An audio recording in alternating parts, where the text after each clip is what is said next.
Hello' আজি তোমালোকক শিকাম আঙুলিৰ সঞ্চালন। দুইখন হাত এনেকে ৰাখিবা, মানে এনেকে, ঠিক আছে। তাৰপিছত আমি এতিয়া তৰ্জনী আঙুলিৰ পৰা এটা এটাকে ইন কৰিম, মানে 1 2 3 4, ঠিক আছে। কেনেকৈ কৰিম? 1 2 3 4 হ'লে এইটো হ'ব আভেষ্টিত। এতিয়া আকৌ তৰ্জনী আঙুলিৰ পৰাই আউট কৰিম, 1 2 3 4, এইটো হৈছে উদ্ভেষ্টিত। তাৰপিছত কনিষ্ঠ আঙুলিৰ পৰা ইন কৰিম, 1 2 3 4, এইটো হৈছে ব্যাৱৰ্তিত। আকৌ কনিষ্ঠ আঙুলিৰ পৰা আউট কৰিম, কেনেকৈ? 1 2 3 4, এইটো হৈছে পৰিৱৰ্তিত।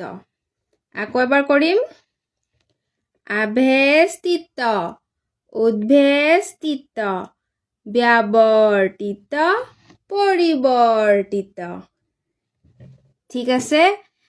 তো আজিৰ পৰা তোমালোকে যেতিয়া ভাত খাবা, স্কুলত যোৱা, স্কুলৰ বাছত বহি বহি কৰি থাকিবা, আভেষ্টিত, উদ্ভেষ্টিত, ব্যাৱৰ্তিত, পৰিৱৰ্তিত, তেনেকৈ কৰি থাকিবা। তেতিয়া কি হ'ব? তোমালোকৰ আঙুলিবোৰ ধুনীয়া হ'ব, ঠিক আছে।